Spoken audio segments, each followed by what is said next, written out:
Bonsoir à tous. Merci d'avoir bravé aussi la grève et les difficultés et le temps. Ces rencontres, je viens de loin, j'écris en français. C'est la 12e rencontre que nous organisons avec l'Alliance française, le 15e auteur concerné. Le concept est assez simple, venir de loin, mais des auteurs sont nés loin de la langue française, dans un pays, le lointain étant une géographie variable. On est allé successivement en Afghanistan, en Pologne, en Biélorussie, en Argentine, au Liban, tout dernièrement en Palestine, puis au Japon, ce soir en Irlande. Ces auteurs ont changé de langue, sont nés dans une langue et ont choisi, ou ont été contraints pour certains, d'écrire en français. Et c'est un même mouvement linguistique, ce sont des profils totalement différents, mais tous ont amené avec eux le pays quitté. Et il nous semblait que Beckett participait de ce mouvement. Lui, il appartient à une génération pionnière, puisqu'on fête cette année le 30e anniversaire de sa mort, le 50e de son prix Nobel. Et aussi, singularité dans son cas, il a continué d'écrire dans les deux langues et il n'a cessé de faire des allers-retours entre ces deux langues. Ce qui n'est pas forcément le cas des autres écrivains qui, en général, à quelques exceptions près, avaient choisi la langue française d'une façon quasi définitive. À mes côtés, Donna Abern, qui est maître de conférence à l'université Paris 13, spécialiste de Beckett. Elle est fondatrice et co-organisatrice, et je pense qu'elle nous parlera de ce concept à la fin, des Beckett Brunch, qui auront lieu pour la 4e fois à Dublin en 2020 et pour la 5e sans doute à Paris, peut-être même en ce lieu. Peut-être ma première question, Donna, comment cette histoire francophone a commencé en Irlande, Samuel Beckett et la langue française? Comment c'est parti cette histoire-là? Je vais parler de ça, mais tout d'abord, je voulais dire juste que je pense que ça aurait tellement plu à Beckett ces petits problèmes avec la technologie, parce que lui, il était vraiment là-dedans. Hein. Mais du coup, pour parler de ses débuts, en fait, il a pris des cours de français et de piano, accessoirement, à l'école primaire. Et du coup, c'était vraiment par là, et je trouve ça intéressant que c'était la langue et la musique en même temps, et que Beckett, il y a toujours ces deux choses en même temps, il y a toujours les langues et aussi la musique qui va ensemble. Donc ensuite, bien sûr, il a continué ses études, il a réussi brillamment sur l'équivalent du baccalauréat, et il est rentré à Trinity. Et du coup, là encore, que la réussite, des bourses d'études, un médaille, le médaille d'or de la littérature moderne. Donc oui, je pense que son succès a été fulgurant en termes de... À Trinity, il a aussi rencontré la littérature italienne, il a rencontré Dante, l'italien. Il aurait pu devenir un italianophone? Tout à fait, mais c'est ça qui est passionnant en fait, c'est qu'on voit, il va postuler à certains postes, notamment à des postes en littérature italienne, donc on voit tout à fait que ça, en fait, à un moment, quand il est encore en Irlande, on a l'impression que sa vie pourrait bifurquer, que ça pourrait aller dans plusieurs sens, et même à un moment, il pense qu'il va devenir pilote d'avion.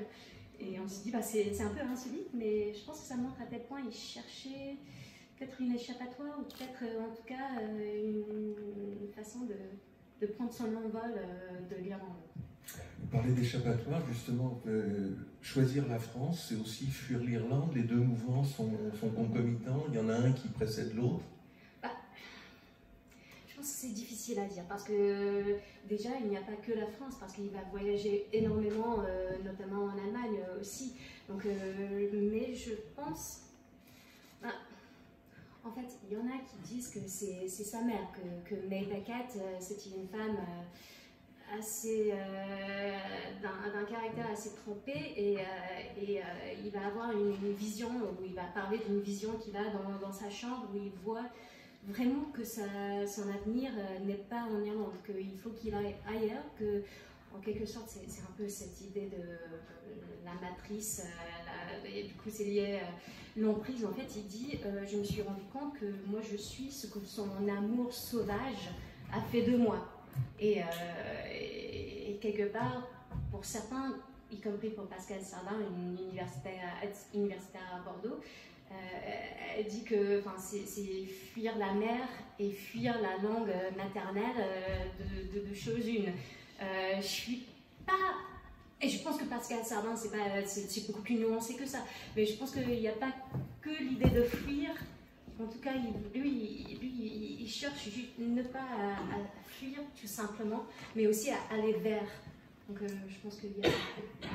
Alors, son premier contact physique, c'est pas loin d'ici, c'est la rue d'Ulm, on est en 1928. Racontez-nous ça un petit peu, la première nuit beckettienne à rue d'Ulm. Je pense que déjà, je ne sais pas si vous avez eu l'occasion d'aller rue d'Ulm, d'aller dans la salle Beckett, qui est d'une luminosité absolue. C'est très beckettien. Il y a un petit tableau avec Beckett accroché, donc c'est très sympa.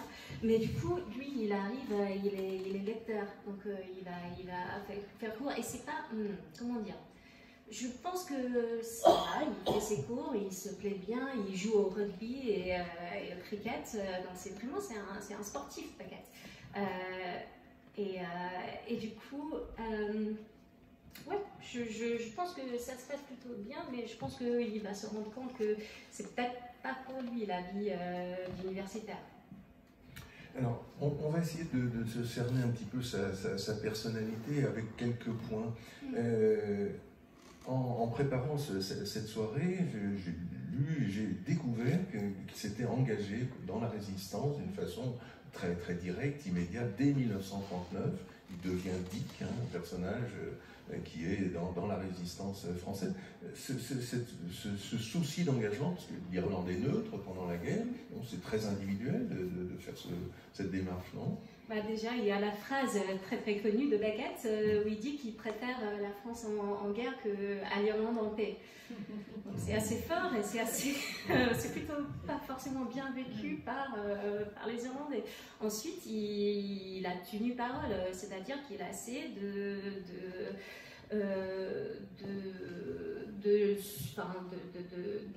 se joindre à l'armée, de faire partie de l'armée française. Apparemment, on a juste tenu compte de cette volonté, mais il n'a pas eu le droit. Un peu plus tard, il veut devenir ambulancier. Et encore une fois, ça ne se passe pas. Mais du coup, lui, c'est pas juste une volonté, c'est vraiment, il veut concrétiser ça. Et du coup, de par Suzanne, il va connaître un salesman qui va d'abord... Suzanne, son épouse. De par son épouse, donc c'est le mari de l'ami de Suzanne qui est sa compagne à l'époque et plus tard son épouse.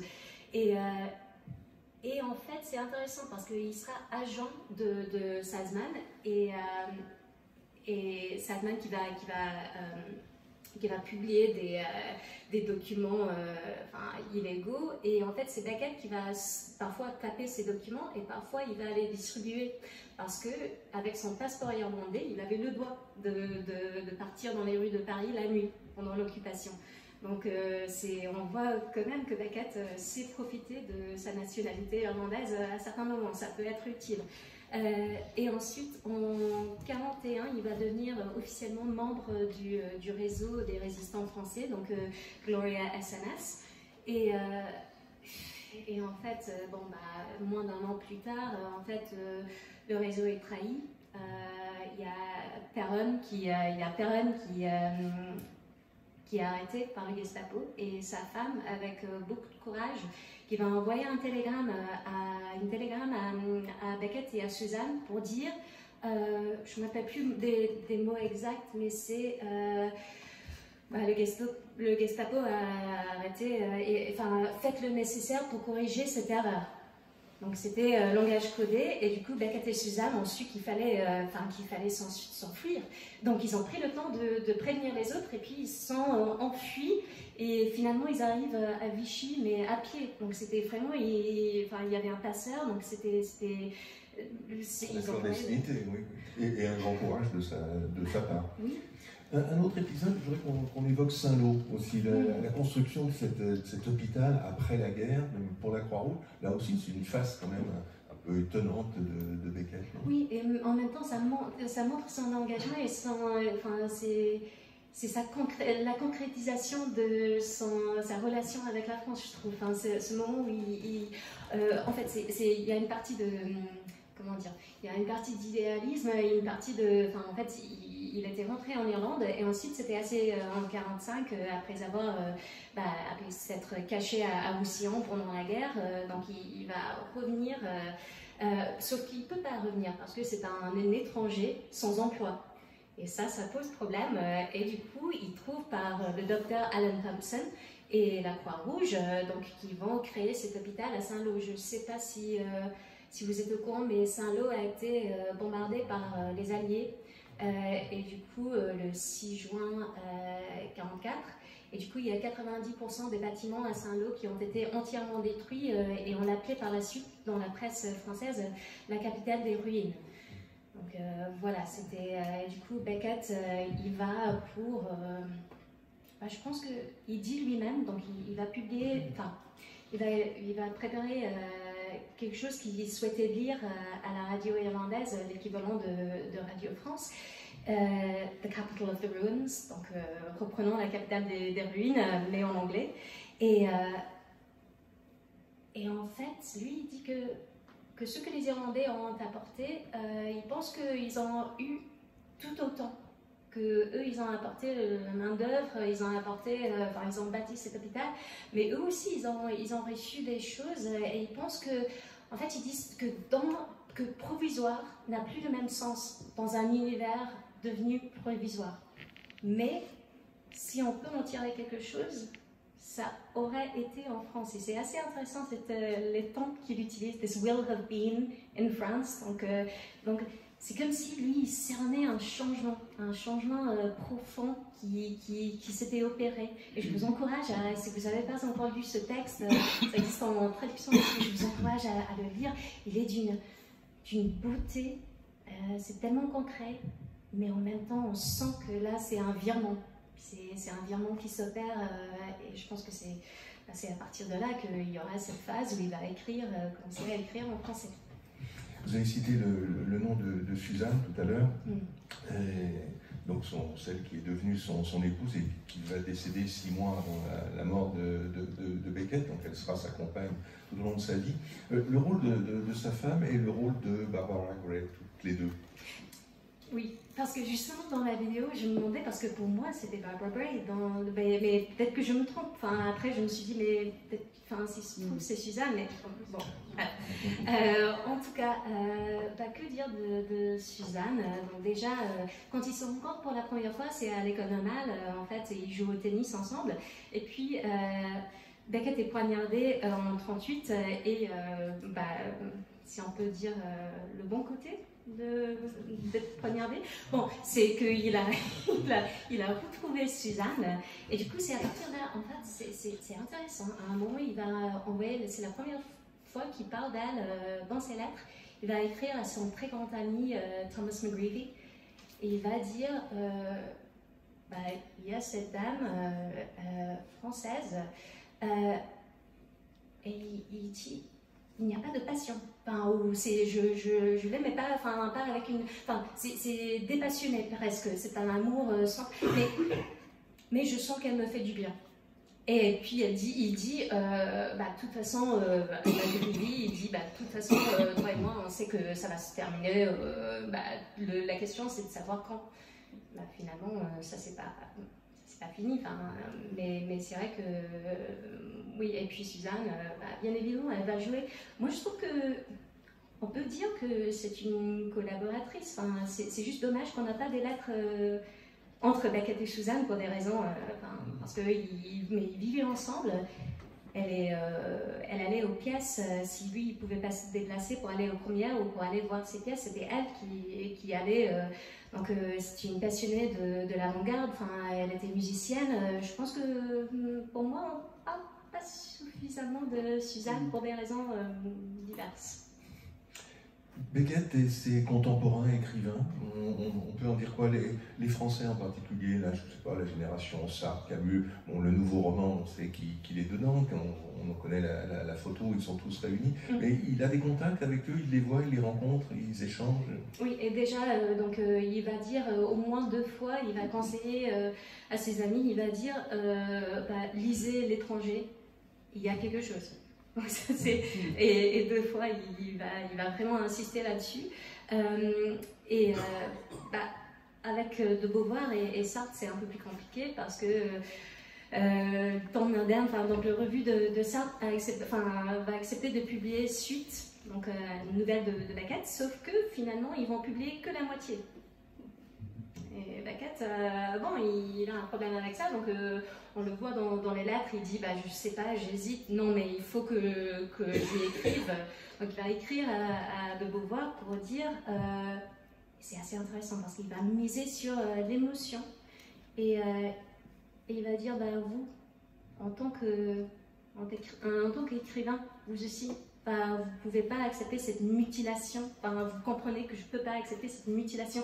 Sachant que c'est en 46, c'est assez fort ce mot, je trouve, de mutilation, mais quand même, il y va très fort. C'est très respectueux, c'est en tenant compte du statut de Beauvoir, mais c'est quand même...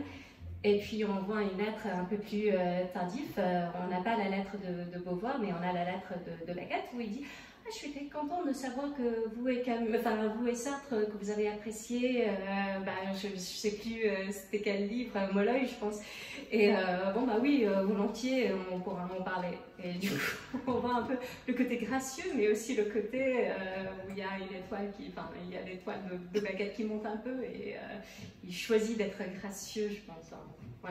D'autres écrivains sont dans sa pléiade, là, autour de lui, où il y en a qui fréquentent plus que d'autres? Oui, et en fait, d'ailleurs, bien sûr, il y a Perron, il y a tous les écrivains que lui, il va encourager aussi. C'est pas juste, c'est aussi les nouveaux qui arrivent, qui vont lui écrire pour lui demander de lire leurs pièces, de lire leur roman, et lui, il va accepter donc c'est d'une générosité, sachant qu'il était vraiment pressé avec son travail, mais il va toujours accepter de lire le travail des autres et des soutenir.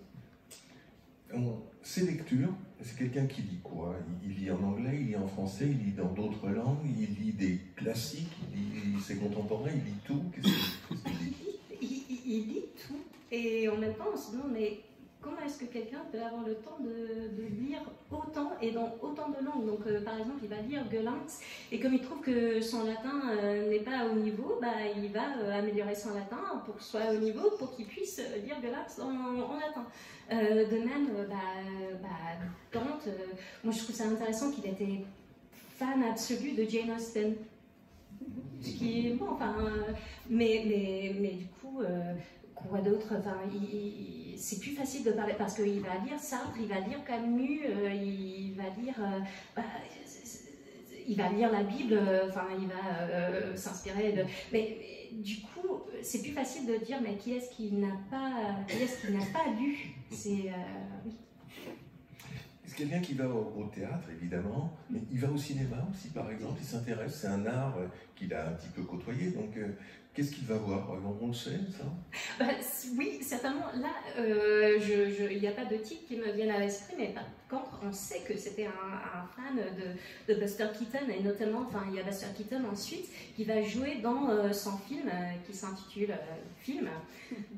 Et d'ailleurs, je me disais, mais c'est quand même un coup de flagrant, dans le film de Beckett, le monsieur qui rase les murs, qui veut pas qui fuit le regard, mais en même temps sait qu'il est regardé, ou qui va dire, pour moi, même dans les textures, ce film me fait beaucoup penser à film. Donc Beckett, en fait, il aimait autant. Selon Edward Beckett, donc son neveu, c'était un technophobe, parfois, c'était un technophobe, mais quand même, il était fasciné par la nouveauté, par la technologie, par les nouvelles technologies, tout ça, puis il va aller vers la radio, la télé, le film. Ouais. Beckett et la presse, c'est un jeu de cache-cache permanent, non? Il fuit la presse comme... Alors la presse à l'oral, ça va à peu près. La presse télévisée, non. Non. Mais en fait, c'est pas quelque chose qui vient d'un coup quand il devient célèbre. Déjà dans ses lettres, notamment avec McGrady, il dit que il y a des choses que les écrivains ne peuvent pas éviter, mais que le plus possible qu'il faut éviter la presse, que c'est, ils trouvent ça, c'est assez intéressant de voir un écrivain qui n'est pas du tout connu, qui n'a rien publié, mais qui va dire que c'est un fléau, que, ce côté public du travail de l'écrivain, comme si, je sais pas, comme s'il anticipait. Mais c'est vrai qu'il le vit très mal, surtout après le prix Nobel. Qu'il appelle ou que sa femme appelle, je ne sais pas si c'est Suzanne, comment appelle-t-il le prix Nobel? Catastrophe. Ah oui. Ouais. C'est quand même pas tous les écrivains nobelisés qui disent j'ai reçu une catastrophe en recevant le prix Nobel. Et racontez comment il l'accueille, c'est extraordinaire. Il est en Tunisie, il est à Nabeul, oui. et il fuit complètement la presse, il se cache. Donc apparemment, il s'est vraiment caché dans les cages d'escalier. Genre, il n'est pas resté dans sa... Donc, il a dit, après 48 heures, où j'ai compté un peu les cages d'escalier, où je me suis cachée partout, finalement j'ai dû accepter qu'on me filme pour ce prix que j'avais absolument pas envie de recevoir. Donc, le pauvre, on sent la douleur qu'il éprouve. Et James Knowlson, son biographe, c'est une énorme biographie, raconte qu'il a accepté de venir au devant des journalistes, mais il a simplement traversé la pièce, il s'est assis, ils avaient le droit de prendre des photos et il n'a pas plus parlé que ça. Et il est reparti sans un mot. Justement, Knowlson dit, on a souvent une image erronée de Beckett, on dit l'homme austère, l'homme sérieux, etc. Alors, non, pas du tout. Joueur de cricket, joueur de rugby, musicien, en fait, je ne sais pas si vous avez vu, dans le film, il y a un moment où on le voit de dos, et il marche, et pour moi, c'est vraiment le mec de Trinity de Dublin. Il a une certaine façon de marcher, il est tellement à l'aise, on voit le jeune sportif qu'il était. Donc je trouve ça intéressant. Oui, ce côté-là, le Beckett qui aimait rire, le Beckett qui aimait bien prendre un verre avec ses amis. Je ne dis pas que... je pense qu'il y a Nathalie Sarraute qui va écrire quelque chose à propos de Beckett et sa façon de fuir les gens lors des soirées, mais par contre avec les amis, avec les gens avec qui il était à l'aise, c'était vraiment quelqu'un qui aimait bien rire, bien boire un peu. C'était quelqu'un qui avait une joie profonde, aussi et un sens de l'humour, et je pense que ça on le ressent dans ses œuvres. Je disais dans la biographie qu'il a reçu un courrier après le prix Nobel d'un certain monsieur Godot, français, qui s'excusait de l'avoir fait attendre très longtemps. Et il paraît que Beckett lui a répondu.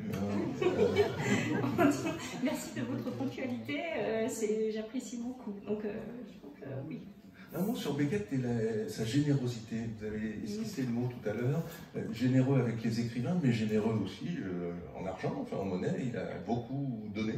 Donc lui, il allait donner de l'argent à ses proches, à sa famille.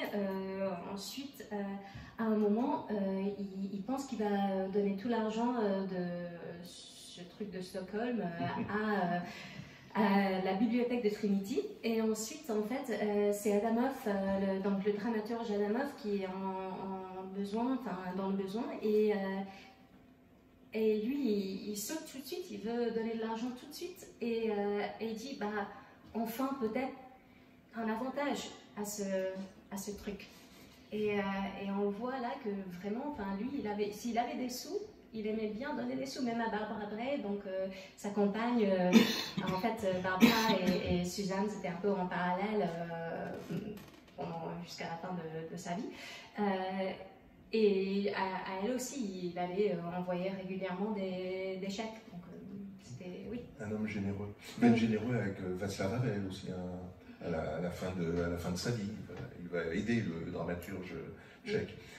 Bon, on a un petit peu cerné sa personnalité. Le choix de la langue française, pour quelle raison change-t-il de langue à un moment? Qu'est-ce qu'il cherche dans cette nouvelle langue?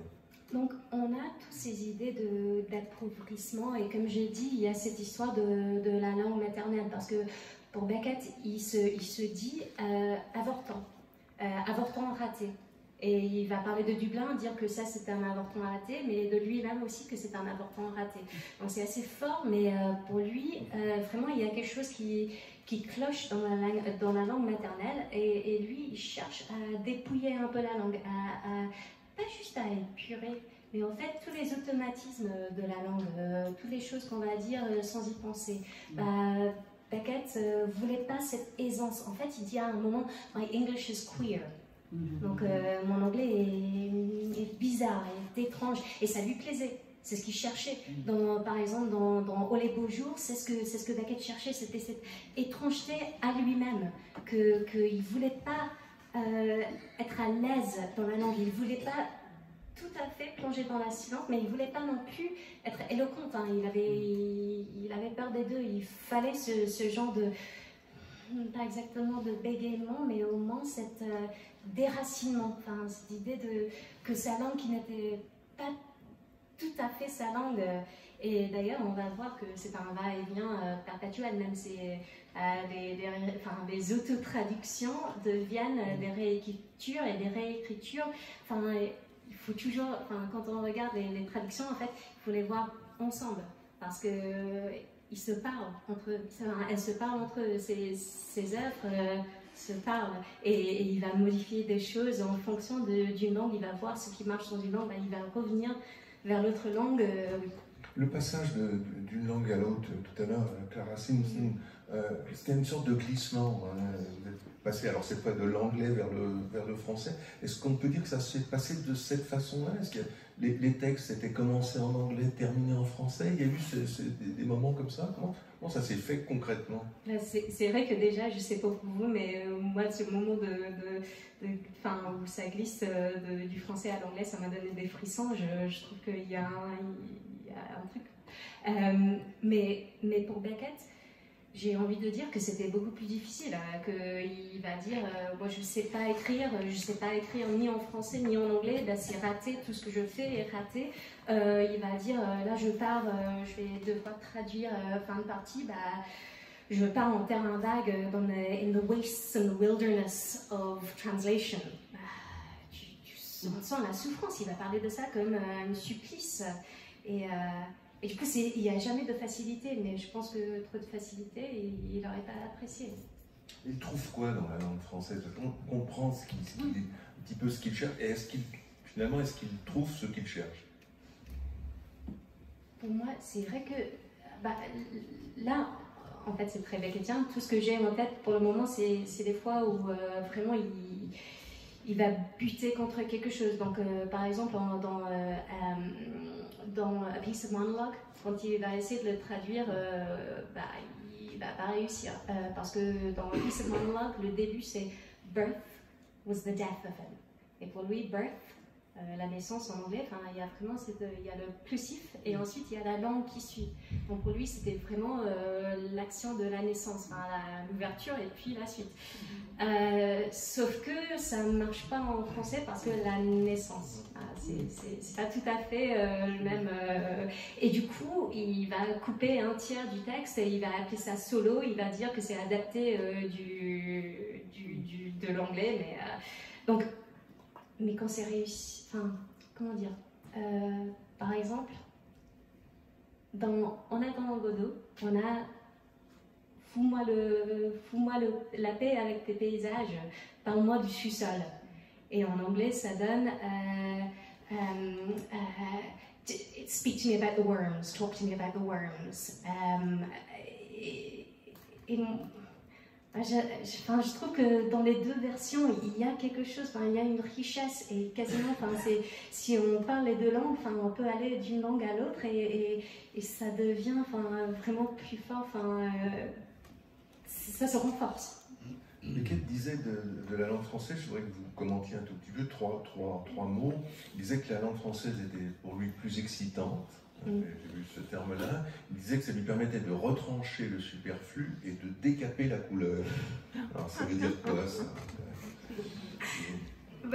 Donc, plus excitante, j'ai un peu envie de dire, je sais pas, comment dire, par exemple dans la dernière bande, Beckett fait joué beaucoup sur l'idée de jaillissement ou d'excitation au sens de les mots qui jaillissent, comme bon, des images très sexuelles, mais aussi l'incapacité de parler comme l'incapacité de jouir. Et du coup, excitant au sens quasiment excitant parce que ça l'empêchait d'avoir trop de facilité à s'exprimer. Donc je pense qu'il y a aussi ça, il y a les contraintes qui fait que c'est plus intéressant. De toute façon, si on a une liberté absolue, ça devient un peu inintéressant, mais quand on a des bornes, des limites, c'est là où les choses deviennent intéressantes. Et du coup, c'est vrai que, en fait, par exemple, pour Femme de partie, il va parler du gris, des nuances de gris. Donc là, on enlève la couleur, mais... on décape les couleurs, c'est On décape les couleurs, mais c'est... Je trouve que pour quelqu'un qui était très visuel, qui va aller dans les musées partout au monde pour regarder des tableaux, qui est ami avec McGreevy, qui va devenir plus tard directeur de la Galerie nationale en Irlande. Donc, dans les vignettes, il y a des moments où il va parler dans Pas moi ou même dans Commencer. Il y a des vignettes d'une beauté où on voit un petit agenouillé, ou sinon on voit les briques rouges. Il y a des moments de couleur, mais c'est parce que tout le reste est estampé qu'on a ces vignettes qui sont très saisissantes, juste parce que il va retirer quasiment toute la couleur, mais dans ce cas-là, c'est pour laisser parler les gris. Oui. Dans les rencontres, je viens de loin, j'écris en français. Bon nombre d'auteurs écrivaient des romans en français, avaient changé de langue pour la prose et avaient gardé la poésie dans leur langue première ou dans leur langue maternelle. Pour Beckett, c'est pas le cas. Est-ce qu'il faisait un choix entre les genres littéraires et les langues, ou le choix se fait ailleurs, pas du tout sur les genres littéraires? Non, j'ai envie de dire qu'il a tout écrit dans toutes les langues, oui, mais il y a Pascal Sardin qui dit que pour Beckett, comme pour Barbara Bray d'ailleurs, que la traduction, et surtout l'autotraduction, que c'est un atelier d'expérimentation. Et c'est vrai que c'était un peu ça, que lui, il aimait bien tester, tout comme il aimait bien tester des différentes technologies ou des différentes... essayer d'écrire des romans, des nouvelles, des pièces, il aimait bien essayer des choses dans les deux langues, donc je dirais... Est-ce qu'on peut dire qu'il y a des périodes? Bon, alors une période anglaise au début, oui, avant le passage au français, et après, est-ce qu'il y a des moments où il écrit davantage en français, davantage en anglais, où tout ça se conjugue? Plus ou moins, mais oui, non, bien sûr, grosso modo, anglais avant la guerre, français juste après, ensuite une période en anglais encore, mais sachant que lui, il continuait à traduire ses œuvres, parce qu'il a essayé de laisser ça aux autres. Il n'a pas réussi à laisser la main aux autres, et du coup il s'est rendu compte que, du moins pour tout ce qui était traduction anglais-français, français-anglais, thème et version, qu'il fallait qu'il fasse ça lui-même, pas moyen de laisser les autres.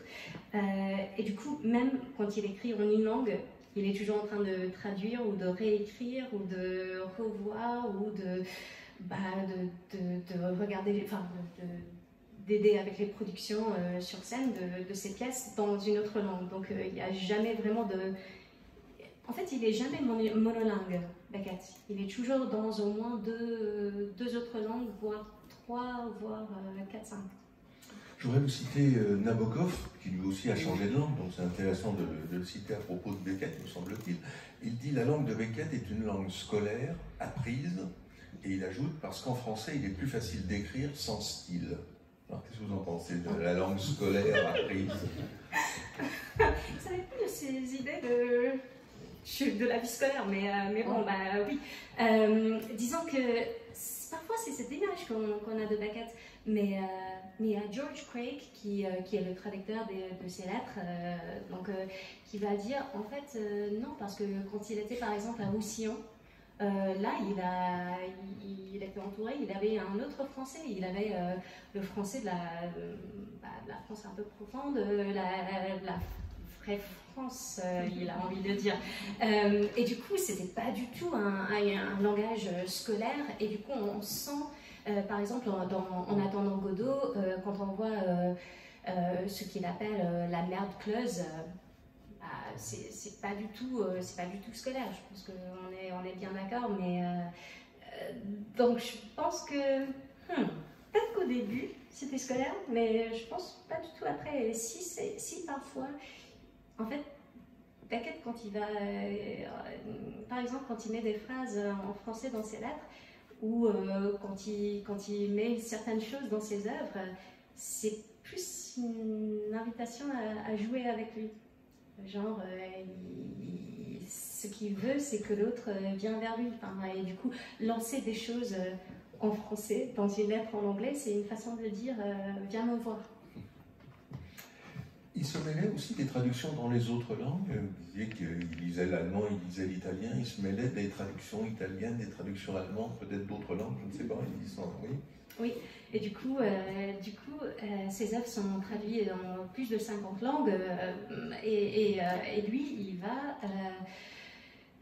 il va vraiment s'impliquer dans les traductions. Si c'est une langue qu'il parle, là il va parler avec le traducteur, la traductrice, il va essayer de voir avec eux, il va vraiment travailler avec eux. Si c'est une langue qu'il maîtrise un peu moins, là quand même il est là, il va par exemple les aider s'il y a un truc Capers Acres, par exemple, qui est assez particulier, qui est un lieu pas loin de là où Beckett est né.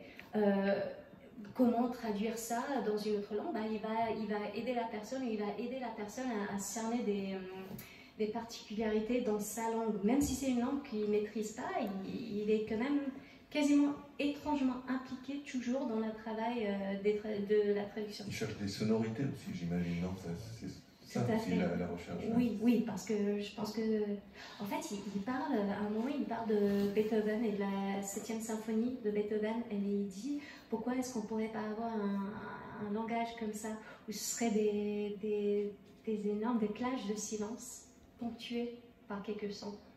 Et je me dis que c'est ça, il cherche la sonorité, il cherche la musicalité, et surtout il cherche le silence qu'il n'arrive pas à atteindre. Alors quelqu'un comme vous nous citez Beckett en français, en anglais, quand, je ne sais pas, vous lisez En attendant Godot, vous le préférez en anglais ou vous le préférez en français? Comme me demander si je préfère ma mère ou mon père. Enfin, je les aime tous les deux. J'espère.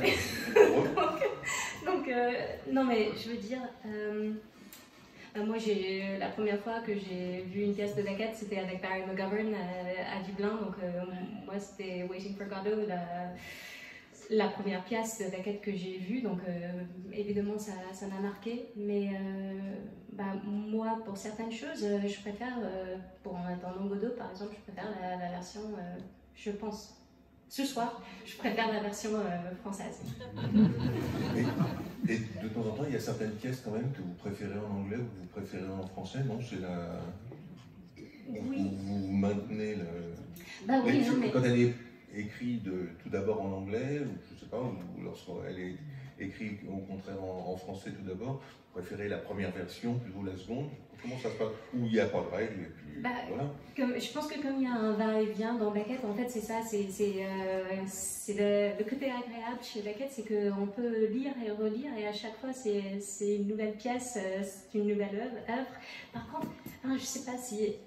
Parce qu'il y avait la dernière bande de Denis Lavant à la télé récemment, qui était, j'étais éblouie par ce qu'il a fait, c'était vraiment extraordinaire. Mais par contre, à un moment, vous voyez quand il dit bobine, j'étais déçue. C'était le seul moment où, parce qu'en anglais c'est spool, et du coup on voit les bobines qui tournent, enfin on voit vraiment les hauts. Et du coup, on voit cette idée de le haut de la bouche, il y a tous les cercles. Et du coup, moi, j'adore ça dans la version anglaise. Bobine, j'étais assez déçue et je m'y attendais pas. Je suis désolé pour vous et pour Denis Lavant. J'aimerais qu'on aborde un point, c'est Beckett en Irlande. Alors nous, on on ne sait pas. Comment est-il, quelle image a-t-on de Beckett en Irlande? La même qu'ici. C'est un autre Beckett. Il y a deux Beckett, un en Irlande, un en France. Est-ce qu'on étudie les mêmes choses? Quelle image on a de lui? Et est-ce que cette image a évolué?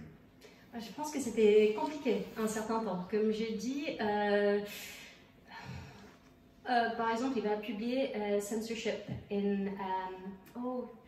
j'ai oublié le titre, Censorship in Sairstock Aaron. Désolée, mais en tout cas, et là il va parler de la censure, de tout ce qui se passe en Irlande, du fait qu'on ne peut même pas avoir des préservatifs en Irlande, donc il est assez fort, il va assez fort contre le nationalisme en Irlande, il va assez fort contre la censure en Irlande, et même à partir de 58, il va interdire la production de ces pièces en Irlande pour protester contre la censure des pièces de Sean O'Casey. Donc, assez tendu pendant un certain temps, et même dans les années 60, il n'est pas très... On en parle beaucoup, je pense, et peut-être même beaucoup plus en Angleterre, sûrement beaucoup plus en France. En Irlande, il a ses adhérents. Anna McNay a fait une étude, par exemple, mais il a ses adhérents, mais il n'est pas très considéré, et même après, dans les années, j'ai envie de dire, dans les années 80, dans les années 90, après c'est juste une appréciation personnelle, mais j'ai l'impression qu'il a été canonisé et exclu, parce qu'il ne rentrait pas dans les cases, c'était pas un écrivain nationaliste, ça ne rentrait pas tout à fait dans la narrative qu'on voulait. Et là, depuis, je pense que là, maintenant, on commence à revoir de Beckett, parce qu'en fait, oui, si, il effaçait d'Irlande dans ses textes, mais comme on sait tous, on efface quelque chose, on voit quand même les traces, là où on a gommé, là où il reste quelque chose, il reste la trace de l'effacement, même pas de ce qu'on a essayé de l'effacer, mais la trace de l'effacement. Donc l'Irlande est toujours présente dans l'œuvre de Beckett, et je pense que maintenant, de plus en plus, l'Irlande est beaucoup plus présente pour Beckett. Je pense qu'il y a une énorme appréciation. Je pense que, peut-être que je me trompe, mais je pense que tout Irlandais a lu ou a vu au moins une pièce ou un roman de Beckett. Est-ce qu'à un moment ou un autre, alors c'est peut-être un mot fort, mais le mot de traître, de traîtrise est apparu à propos de Beckett en Irlande? Je dis ça parce que le dernier écrivain que nous avons reçu, donc écrivain japonais, Akira Mizubayashi, a appris le français à l'âge de 18 ans et aujourd'hui a écrit 5 livres en français, tout en enseignant le français et la littérature française du XVIIIe siècle au Japon. Mais au Japon, il est considéré comme un traître parce qu'il a changé de langue, parce qu'il a appris une autre langue que le japonais. Est-ce que c'est allé jusque-là avec Beckett? Ça me fait penser un peu à cette phrase qui traduit « trahi ». Et du coup, il y a peut-être un peu cette idée de Beckett qui renie l'Irlande, donc l'Irlande qui renie, par exemple, il y avait une librairie à Dublin à un moment qui refusait de vendre les livres de Beckett, parce qu'ils estimaient que Beckett avait renié l'Irlande, donc eux aussi ils allaient renier Beckett. Mais bon, les choses ont changé. Je pense que maintenant c'est plus... vu qu'avec le Brexit, on sera les voisins les plus proches de la France, je pense qu'il y a vraiment une appréciation pour quelqu'un qui avait une souplesse et une finesse dans les deux langues. Et du coup, ouais. Est-ce qu'on lit les mêmes choses en Irlande et en France? Je crois que si on fait un sondage en France, on va dire en attendant Godot, fin de partie, oh les beaux jours, à peu près. Et on ignore souvent le romancier. Peu de gens connaissent les Molloy ou Malone Moore, ces romans. Est-ce qu'en Irlande, on lit d'autres pièces? Oui, j'imagine, mais est-ce que ce sont les mêmes pièces qui sont jouées régulièrement? Est-ce que les romans sont plus connus? Comment ça se passe? C'est vrai qu'on va plutôt voir assez souvent Waiting for Godot, Happy Days, beaucoup moins Rough for Theatre 1 ou Rough for Theatre 2.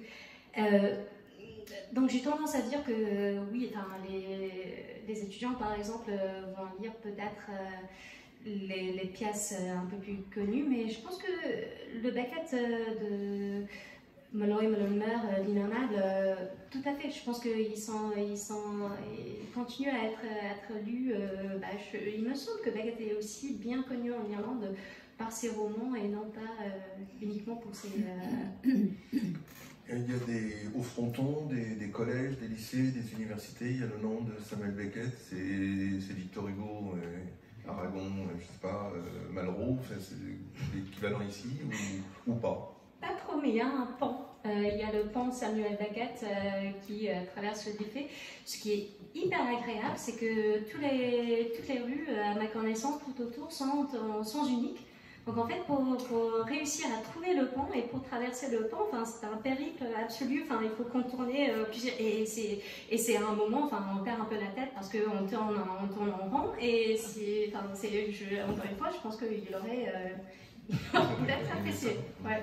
Dans le monde anglo-saxon, qu'en est-il de l'image de Beckett? Vous savez un petit peu, côté de l'Angleterre, peut-être d'autres pays anglo-saxons, vous savez un petit peu ce qu'il en est, de ce qui est lu, vu? Je dirais que c'est à peu près pareil qu'en Irlande, on connaît l'écrivain, on connaît la justesse de ce qu'il écrit, et du coup, je pense que c'est assez apprécié dans les autres pays. Pour finir, peut-être, est-ce que Beckett a réussi ou raté son pari? Alors j'appelle ça son pari, cet homme qui a cultivé, on disait, le silence, qui se voulait discret, qui se voulait absent. Il se retrouve prix Nobel, il se retrouve joué depuis plus de 50 ans, il se retrouve comme une sorte d'icône. On peut dire qu'il a un petit peu raté son pari, non?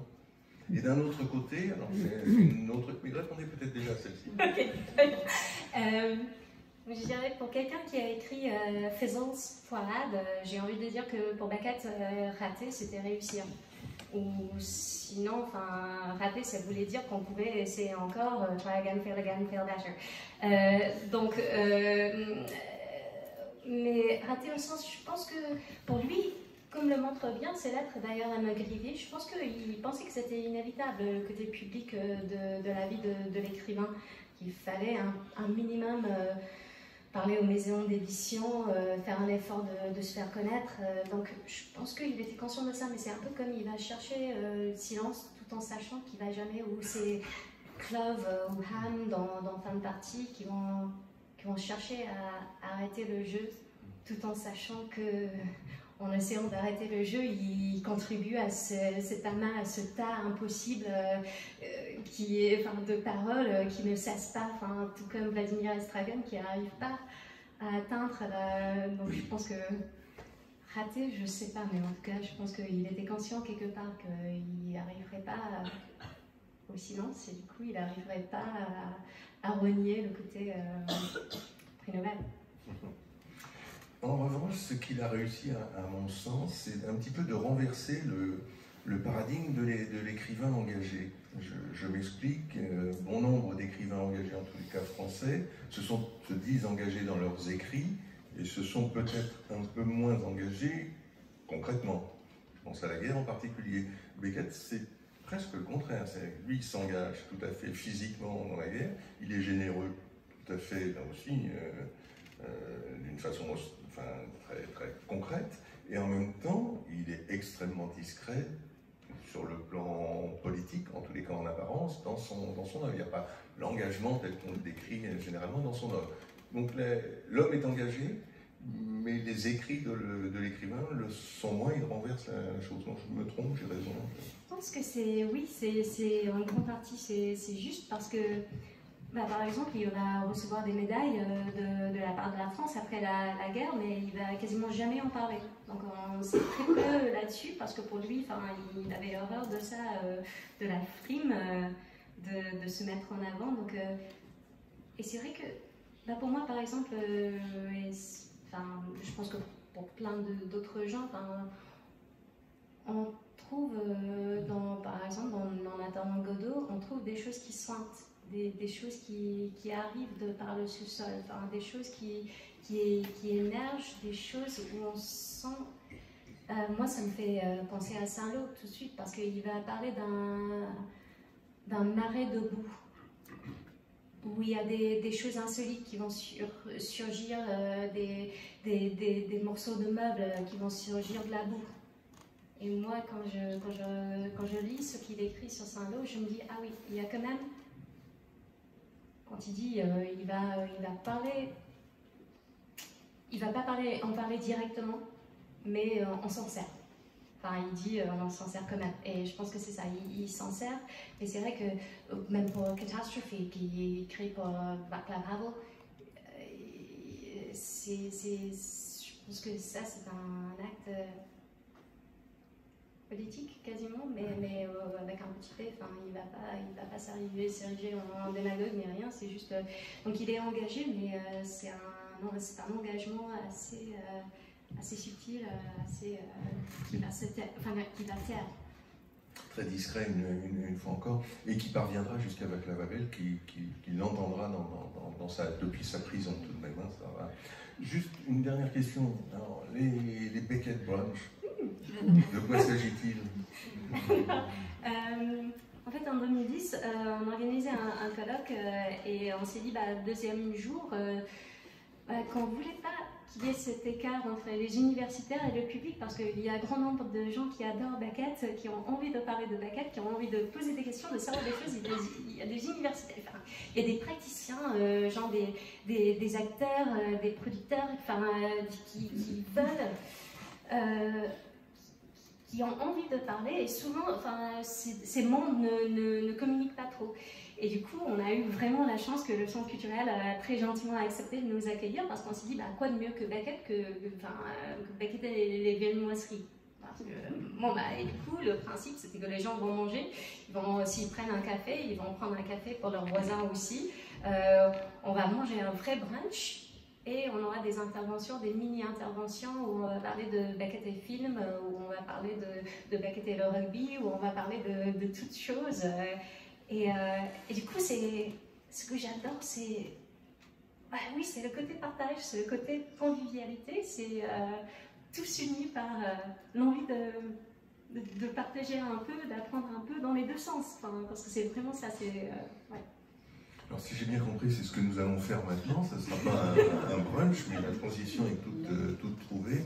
Il y a un cocktail qui nous attend avec du brie de Meaux, donc en bonne dégustation du brie de Meaux. Merci beaucoup, Donna, d'avoir été cette parole. Oui, absolument.